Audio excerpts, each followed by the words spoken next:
नमस्कार दोस्तों। तो आज हम देखेंगे भारतीय राज्य व्यवस्था का भारत का संवैधानिक इतिहास। इससे संबंधित जितने भी वस्तुनिष्ठ प्रश्न होंगे हम उसको बारी बारी से एक्सप्लेनेशन करेंगे। तो चलिए बिना देरी किए हुए हम वस्तुनिष्ठ प्रश्न को शुरू करते हैं। पहला क्वेश्चन हमारा है, भीमराव अंबेडकर और महात्मा गांधी के मध्य सन 1932 में हस्ताक्षरित पूना समझौते में प्रावधान था। तो पूना समझौते में प्रावधान ये था, हरिजनों के लिए आरक्षण सहित संयुक्त निर्वाचन क्षेत्र का। अगला सवाल हमारा है, वह कौन सा अधिनियम था जिसने भारत में सत्ता ब्रिटिश ईस्ट इंडिया कंपनी से ब्रिटिश क्राउन में स्थानांतरित की थी। तो ये था भारत सरकार अधिनियम 1858। इसी के तहत भारत सचिव का गठन किया गया था। अगला सवाल हमारा है, निम्नलिखित में से किस अधिनियम द्वारा भारत के गवर्नर जनरल को अध्यादेश जारी करने की शक्ति प्रदान की गई थी। तो भारत परिषद अधिनियम जो 1861 था, इसके तहत भारत के गवर्नर जनरल को अध्यादेश जारी करने की शक्ति प्रदान की गई थी।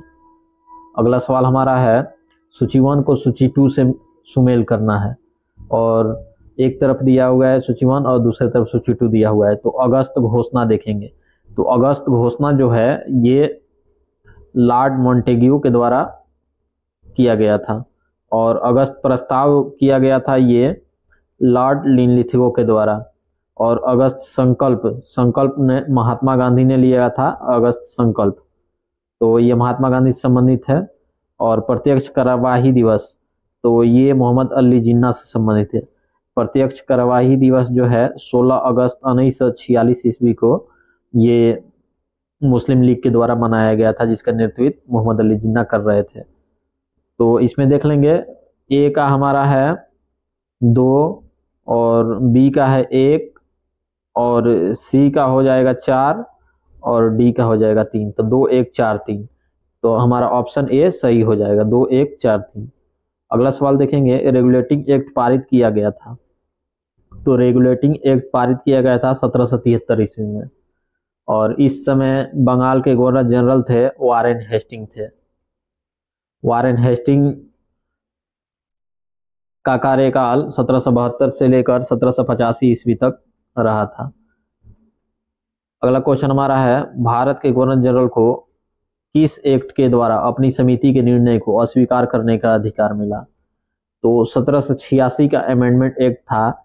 इसके तहत भारत के गवर्नर जनरल को अपनी समिति के निर्णय को अस्वीकार करने का अधिकार मिला था और इस समय जो है भारत के गवर्नर जनरल जो थे वो लॉर्ड कॉर्नवालिस थे।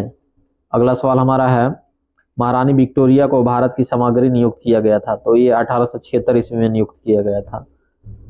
नेक्स्ट क्वेश्चन है, सामग्री विक्टोरिया ने 1858 की घोषणा में भारतीयों को बहुत सी चीजें दिए जाने का आश्वासन दिया था। निम्न आश्वासनों में से कौन सा ब्रिटिश शासन ने पूरा किया था।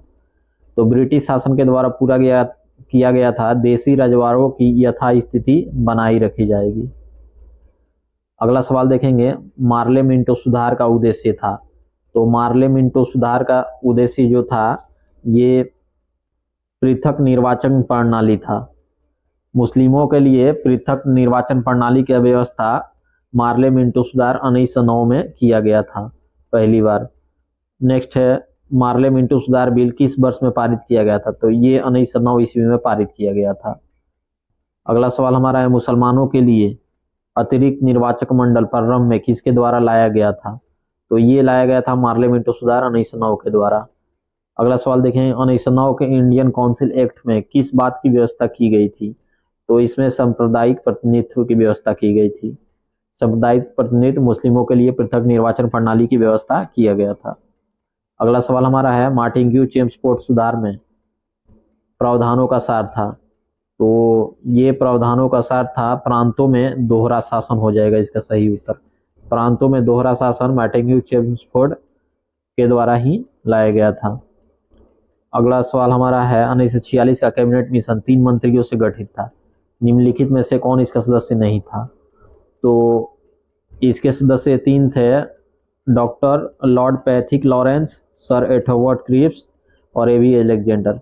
लॉर्ड एमरी जो थे ये इसके सदस्य नहीं थे और तीनों सदस्यों में कैबिनेट मिशन का अध्यक्ष जो था ये पैथिक लॉरेंस था। अगला सवाल हमारा है, कैबिनेट मिशन योजना के विषय में कौन सा सही नहीं है? तो इसमें देखेंगे प्रांतीय समूहीकरण, तो ये हमारा जो है सही है। भारतीय सदस्यों वाला अंतरिम मंत्रिमंडल, ये भी सही है। और पाकिस्तान की स्वीकृति कैबिनेट मिशन में नहीं हुई थी, तो ये सही नहीं है।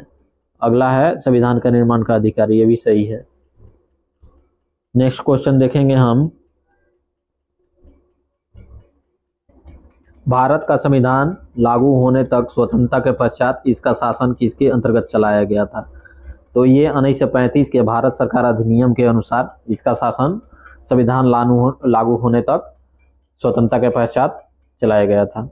अगला सवाल देखेंगे, भारतीयों को वर्ष 1947 में सार्वभौम सत्ता सौंपने की योजना निम्न में से किस नाम से जानी गई? तो ये माउंटबेटन योजना के नाम से जानी गई, क्योंकि उस समय जो है लॉर्ड माउंटबेटन भारत के गवर्नर जनरल थे और वाइसराय थे।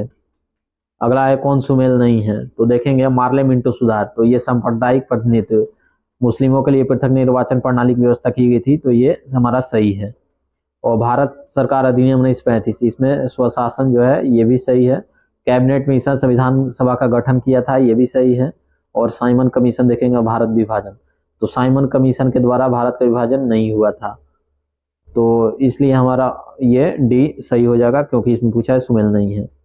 अगला सवाल देखेंगे, किस भारत सरकार अधिनियम के तहत पहली बार विधायिका में कुछ निर्वाचित प्रतिनिधित्व की मंजूरी दी गई? तो देखेंगे ये हो जाएगा हमारा भारत सरकार अधिनियम 1919, तो ये प्रांतों में दैत शासन लगाया था। और भारत सरकार अधिनियम 1935 जो है ये प्रांतीय स्वायत्ता से संबंधित है, इसका एक हो जाएगा। मार्ले मिंटो सुधार जो है सांप्रदायिक प्रतिनिधित्व निर्वाचन हो जाएगा, ये हमारा 4 हो जाएगा।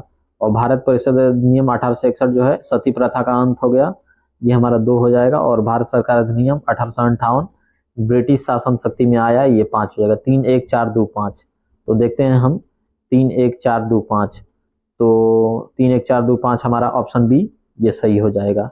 अगला सवाल हमारा है, अखिल भारतीय महासंघ स्थापित करने का प्रावधान शामिल किया गया था? तो ये शामिल किया गया था 1935 में, भारत सरकार अधिनियम 1935 में अखिल भारतीय महासंघ स्थापित करने का प्रावधान किया गया था। अगला सवाल देखेंगे, निम्नलिखित में से किस अधिनियम में ने केंद्र में द्वैत शासन प्रणाली को स्थापित किया था? तो भारत शासन अधिनियम 1935 केंद्र में द्वैत शासन लागू किया था। अगला देखेंगे, संघीय प्रणाली का पहला प्रयास भारत सरकार अधिनियम ... द्वारा किया गया था। तो संघीय प्रणाली का पहला प्रयास जो है 1935 में किया गया था। नेक्स्ट है, किस अधिनियम की प्रमुख विशेषता प्रांतीय स्वायत्ता थी? तो ये 1935 की प्रमुख विशेषता प्रांतीय स्वायत्ता थी। अगला सवाल हमारा है, भारत के सचिव का पद किसके द्वारा निर्मित किया गया था? तो ये निर्मित किया गया था भारत सरकार अधिनियम 1858 के तहत, तो ऑप्शन बी हमारा सही हो जाएगा। अगला सवाल है, किस भारत सरकार अधिनियम के तहत पहली बार विधायिका में कुछ निर्वाचित प्रतिनिधित्व को मंजूरी दी गई थी? तो ये भारत सरकार अधिनियम 1909 में ये पहली बार विधायिका में कुछ निर्वाचित प्रतिनिधित्व की मंजूरी दी गई थी। और अगला सवाल हमारा है, भारत शासन अधिनियम 1935 द्वारा संघ में अवशिष्ट शक्तियाँ किसे दी गई थी? तो संघ में अवशिष्ट शक्तियाँ जो है ये गवर्नर जनरल को दिया गया था। नेक्स्ट क्वेश्चन देखेंगे, किस अधिनियम को मार्टिन्यू-चेम्सफोर्ड सुधार के नाम से जाना जाता है? तो ये भारत शासन अधिनियम 1919 को मार्टिन्यू-चेम्सफोर्ड सुधार के नाम से जाना जाता है। तो इसी के साथ भारत के संवैधानिक इतिहास से महत्वपूर्ण वस्तुनिष्ठ प्रश्न को हम लोग देख चुके हैं, और आगे भी आने वाले लेसन को हम लोग देखेंगे। तो चलिए, धन्यवाद।